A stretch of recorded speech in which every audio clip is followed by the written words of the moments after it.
by Mr. Corey against you. He states that you coldly prompted your daughter to cry witchery upon George Jacobs that is now in jail. It is a lie. Mr. Putnam states your charge is a lie. What say you to that? A fart on Thomas Putnam is what I say to that. What proof do you submit for your charge, sir? My proof is there. If Jacobs hangs for a witch, he forfeit up his property, that's law. And there is none but Putnam with the coin to buy so great a piece. This man is killing his neighbors for their land.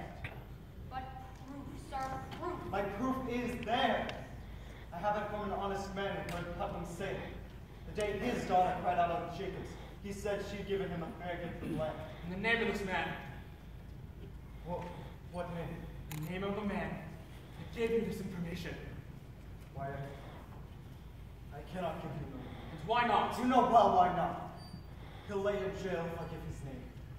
This is contempt of court, Mr. Danforth! You will surely tell us the name.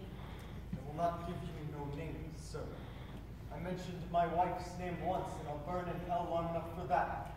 I stand mute. In that case, I have no choice but to arrest you for contempt of this court. Do you know that? This is a hearing. You cannot clap me for contempt of a hearing. Oh, it is a proper lawyer. Do you wish me to declare this court in full session, or will you give me a good reply? I cannot give you no name, sir. I cannot. You are a foolish old man. Mr. Cheever, begin the record. The court is now in session. I ask you, Mr. Corey. Your Honor, he has the story of confidence, sir. And the devil lives on such confidences. Without confidences, there can be no conspiracy, Your Honor. Old man, if your informant tells the truth, let him come here openly like a decent man. But if he hides an anonymity, I must know why. Now, sir, the government and Central Church demand of you the name reporting Mr. Thomas Putnam a common murderer. Excellency, Mr. Hill, we cannot blink it more. There is a prodigious fear of the court in this country. then there is a prodigious amount of guilt in this country. Are you afraid to be questioned here? I may only hear the warrants, sir, but there is a fear nonetheless. Approach me not with the fear in the country. There is fear in this country because there is a moving plot to take up Christ in this country. Yes, sir, but it does not stand that every man or woman accused is a part of that plot. No uncorrupted man may fear this court, Mr. Hale. None. Mr. Corey, you are under arrest in contempt of this court. Now sit you down and take counsel with yourself, or you will be set in jail before you decide to answer all questions. No, Giles! I'll cut your throat, Putnam! I'll kill you yet! Peace, Giles, peace. We'll prove ourselves now if you will. Say nothing more, John. She's only playing. This is a court of law, mister. I'll have no effrontery here. Forgive him, sir, his old age. Peace, Giles. We'll prove ourselves now. You cannot weep, Mary. Remember that which the angel says to the boy. Hold to it now. There is your rock. This is Mary Warren's deposition, sir. I ask while you read it. I remember until 2 weeks ago, she was just like the other girls are today. She screamed, she howled, she swore familiar spirits choked her. She even testified that Satan, in the form of women down in jail, tried to win her soul away. And when she refused, We know all this. sir. She swears now that she never saw Satan, nor any spirits, vague or clear, that come to hurt her. And she declares her friends are lying now. Excellency, I think this goes to the heart of the matter, sir. It surely does. I know not if this man is honest, for I know him little. But this argument, please let a lawyer present. Now look you, Mr. Hale. Your Excellency, I have this morning signed away the life of Rebecca Nurse. I can blink it no more. My hand shakes, but yet it's still a wound.